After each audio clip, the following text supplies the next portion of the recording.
अस्सलाम वालेकुम जी, क्या हाल चाल है। उम्मीद है सब ठीक होंगे। आज की वीडियो में हम डिस्कस करेंगे कि रोमानिया के परमानेंट रेजिडेंस कार्ड के क्या बेनिफिट्स हैं।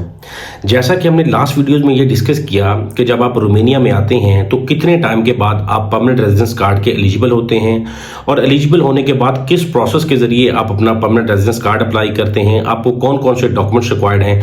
अगर आपने लास्ट वीडियोज़ नहीं देखी तो आप पहले जाके वो वीडियोज़ देखें, देन फिर आपको कंप्लीटली इन्फॉर्मेशन मिलेगी कि आप किस प्रोसेस के जरिए आके अपना परमानेंट रेजिडेंस कार्ड अप्लाई कर सकते हैं। मैंने ये डिटेल से सारा डिस्कस किया है कि कितनी देर के बाद आप एलिजिबल होते हैं और किस प्रोसेस के जरिए और कौन से डॉक्यूमेंट्स आपको required permanent residence card Romania में अप्लाई करने के लिए। लेकिन इस वीडियो में हम आपसे ये डिस्कस करेंगे कि परमानेंट रेजिडेंस कार्ड के बाद आपको क्या क्या बेनिफिट्स हैं।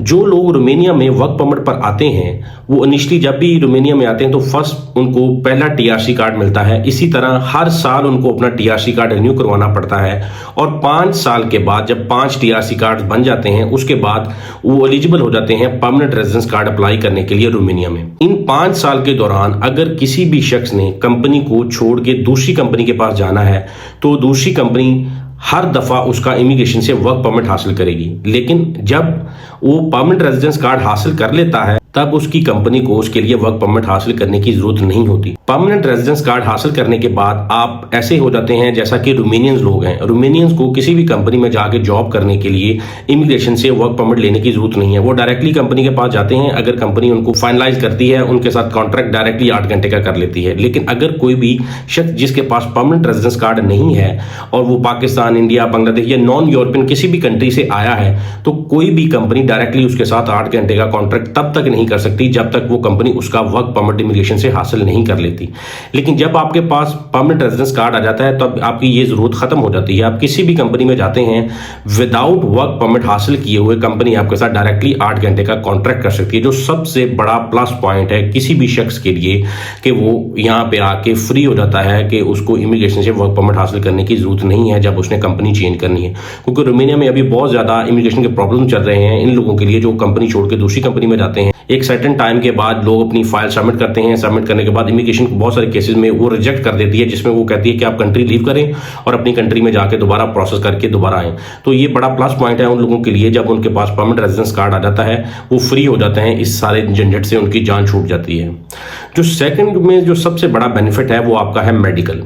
जब आपका परमानेंट रेजिडेंस कार्ड बन जाता है तो आपके लिए मेडिकल रोमानिया में फ्री हो जाता है। सिर्फ आपके लिए फ्री नहीं होता, आपकी फैमिली में आपके बच्चों के लिए, आपकी वाइफ के लिए सारा मेडिकल फ्री हो जाता है। और ये मैटर नहीं करता कि सारे लोग जॉब करते हैं और सारे टैक्स पे कर रहे हैं। इवन आप अकेले भी अगर टैक्स पे कर रहे हैं तो आपकी फैमिली का मेडिकल फ्री हो जाता है। अब आ जाएं तीसरे बेनिफिट में। ये हमारे लोगों को बहुत अच्छा लगता है और ये सारी जो भी परमानेंट रेजिडेंस कार्ड की सबसे बड़ी जो हम लोग समझते हैं कि सबसे बड़ा प्लस पॉइंट है वो ये है कि आप विदाउट वीजा पूरे यूरोप में कहीं पे भी ट्रैवल कर सकते हैं। ये मैटर नहीं करता कि वे ऑफ ट्रैवल क्या है।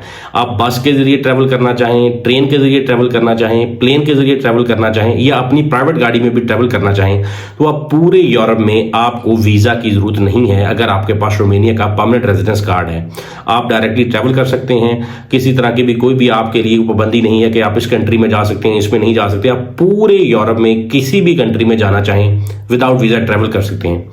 अब उससे आगे जो फर्दर आपको बेनिफिट ये होता है कि जब आप किसी भी यूरोपियन कंट्री में जाते हैं वहां पे जाके आप अपनी डिफरेंट जॉब्स की ऑप्शंस देखते हैं। किसी कंपनी में आप इंटरव्यू देते हैं, आपको लगता है कि मेरे लिए ये अच्छी जॉब है तो आप वहां पे कंपनी में जाके इंटरव्यू देते हैं। इंटरव्यू में अगर आप शॉर्टलिस्ट होते हैं तो आप वहां पे डायरेक्टली कंपनी के साथ कॉन्ट्रैक्ट कर सकते हैं। आपको किसी किस्म की कोई ऐसी जरूरत नहीं है कि आपको अपने कंट्री में रोमानिया में वापस आना है, वहां पे आके आपने दोबारा वर्क परमिट अप्लाई करना है तो फिर आपने जाना है। जैसा कि अभी रिसेंटली लोग जा रहे हैं रोमानिया में जो पाकिस्तान, इंडिया, बांग्लादेश से वर्क परमिट्स पर रोमानिया में आते हैं और रोमानिया में जब उनके पास पहला टीआरसी कार्ड बन जाता है तो वो यहाँ पे डिफरेंट एजेंट्स के जरिए वो यहाँ से वर्क परमिट लेकर पोलैंड में जा रहे हैं, हंगरी में जा रहे हैं, नेदरलैंड्स में जा रहे हैं, डिफरेंट कंट्रीज में यहाँ से वर्क परमिट जाते हैं। उसके लिए ये है कि जब आपके पास टीआरसी कार्ड होता है तब आपको वर्क परमिट की जरूरत है और आपको वीजा की जरूरत है यहाँ से ट्रैवल करने के लिए। लेकिन जब आपके पास परमानेंट रेजिडेंस कार्ड रोमानिया का आ जाता है सबसे पहली जो चीज है वो आप फ्रीली ट्रैवल कर सकते हैं। और सेकंड में जब आप वहां पे किसी भी कंपनी में जाके जॉब फाइंड करते हैं और वहां की कंपनी आपको शॉर्टलिस्ट करती है तो आप डायरेक्टली कंपनी के साथ कॉन्ट्रैक्ट कर सकते हैं। आप कंपनी के साथ अपने डॉक्यूमेंट्स को फाइनलाइज कर सकते हैं बगैर रोमानिया में वापस आए हुए, क्योंकि आपके पास परमानेंट रेजिडेंस कार्ड है रोमानिया की। अब जो नेक्स्ट फर्दर स्टेप है वो इसमें ये है कि पहली बात तो ये होगी कि आप फ्रीली ट्रैवल करके यूरोप में चले गए, वहां पे आपने जॉब फाइंड की, आपको जॉब कंपनी से अपने डॉक्यूमेंट्स लेने के बाद आपको वहां पे कॉन्ट्रैक्ट करेंगे, सारा कुछ करने के बाद आपने वहां की रेजिडेंस कार्ड भी अप्लाई करनी है। जिस भी शख्स के पास यूरोप के किसी भी कंट्री की परमानेंट रेजिडेंस है वो पूरे यूरोप में ट्रैवल कर सकता है और उसको 90 डेज तक वीजा की जरूरत नहीं होती। जब भी वो किसी दूसरे कंट्री में जाता है 90 दिन तक वो फ्री रह सकता है बगैर रेजिडेंस कार्ड अप्लाई किए हुए। अगर किसी शख्स ने यूरोप के किसी कंट्री में भी जिसके पास ऑलरेडी किसी भी कंट्री की परमानेंट रेजिडेंस है और वो दूसरे कंट्री में रहना चाहता है तो वो 90 दिन के बाद वहां की रेजिडेंस कार्ड अप्लाई करेगा, क्योंकि उसके पास ऑलरेडी यूरोपियन रेजिडेंस है। क्योंकि ये जो सबसे अच्छी चीज है पूरी यूरोपीय यूनियन की कि अगर आपके पास पूरे यूरोप में से किसी भी कंट्री की रेजिडेंस है तो आप दूसरी कंट्री में जाके वहां की रेजिडेंस अप्लाई कर सकते हैं, हासिल कर सकते हैं, और एक सर्टेन टाइम पूरा होने के बाद अगर वहां पे आप रहते हैं तो आप वहां का पासपोर्ट भी हासिल कर सकते हैं। तो इस तरह पहली बात तो आप फ्रीली ट्रैवल करके चले गए, वहां पे आपको जॉब मिली तो आपने कंपनी के साथ जो डॉक्यूमेंट्स दिए उनके साथ कॉन्ट्रैक्ट किया, और थर्ड फिर आपने वहां पे अपनी रेजिडेंस कार्ड के लिए इमिग्रेशन में फाइल सबमिट करनी है। आपने कंपनी के जो डॉक्यूमेंट्स हैं, आपका जो कंपनी के साथ ऑफर लेटर है, कॉन्ट्रैक्ट लेटर है, और अपने जो डॉक्यूमेंट्स आपके रोमानिया की तरफ से हैं जो परमानेंट रेजिडेंसी कार्ड, वो सारे डॉक्यूमेंट्स लगा के इमिग्रेशन में सबमिट करने हैं अपने रेजिडेंस कार्ड के लिए। तो फिर आपको जिस भी कंट्री में आप अप्लाई करेंगे तो वहां की कंट्री का भी आपको रेजिडेंस कार्ड मिल जाता है। ये सबसे बड़ा प्लस पॉइंट है अगर आपके पास रोमानिया की परमानेंट रेजिडेंस कार्ड है। और उसके बाद जो उसका जो आगे फर्दर प्लस पॉइंट ये है कि अगर आपने उस कंट्री में रहना है और उस कंट्री में आप सर्टेन टाइम है, कुछ कंट्रीज का टाइम 2 साल है, 3 साल है, 5 साल है, उसके बाद वहां की कंट्री का आप पासपोर्ट भी हासिल कर सकते हैं। और अगर आप रोमानिया में ही रहते हैं, रोमानिया में फर्स्ट जो आप 5 साल के बाद परमानेंट रेजिडेंस कार्ड अप्लाई करते हैं और 8 साल के बाद आप सिटीजनशिप अप्लाई करने के काबिल हो जाते हैं रोमानिया में ही।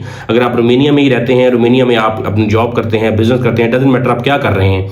और परमानेंट कार्ड का सबसे जो प्लस पॉइंट है वो ये भी है कि अगर टीआरसी कार्ड आपके पास है तो आपको टैक्स पे करना पड़ेगा कि अगर आपने अगले साल का अपना टीआरसी कार्ड रिन्यू करवाना है। जब आपको रोमानिया का परमानेंट रेजिडेंस कार्ड मिल जाता है तब ये भी शर्त खत्म हो जाती है। ये मैटर नहीं करता आप रोमानिया में जॉब कर रहे हैं, फ्री बैठे हैं, जो भी कर रहे हैं, आपके रेजिडेंस का कोई इशू नहीं है। जैसा कि मैंने आपको जब आपने परमानेंट रेजिडेंस कार्ड अप्लाई करना है तब की वीडियो में मैंने आपको डिटेल से बताया कि आपको कौन कौन से डॉक्यूमेंट्स रिक्वायर्ड हैं अपना रोमानिया में परमानेंट रेजिडेंस कार्ड अप्लाई करने के लिए। उसमें जो सबसे इंपॉर्टेंट चीज है वो आपका 5 साल तक टैक्स पे करना भी जरूरी है। लेकिन जब आपके पास परमानेंट रेजिडेंस कार्ड आ जाता है तब ये शर्त खत्म हो जाती है, चाहे आप रोमानिया में जॉब करें ना करें, फ्री रहें, टैक्स पे करें। अगर यानी आप जॉब नहीं कर रहे तो आप टैक्स नहीं पे कर रहे तो आपके रेजिडेंस कार्ड पे कोई इसका इशू नहीं बनता। इस वीडियो में आपने ये जाना कि आपको क्या क्या बेनिफिट्स हैं रोमानिया में यहाँ पे परमानेंट रेजिडेंस कार्ड के। अब नेक्स्ट जो वीडियो हम आपके लिए लेके आ रहे हैं उसमें हम डिस्कस करेंगे कि रोमानिया की टीआरसी कार्ड और पीआर यानी रोमानिया के टेम्परेरी रेजिडेंस कार्ड में और परमानेंट रेजिडेंस कार्ड में क्या डिफरेंस है। तो बने रहें हमारे साथ वीडियो सीरीज में। मिलते हैं नेक्स्ट वीडियो में, तब तक अल्लाह हाफिज।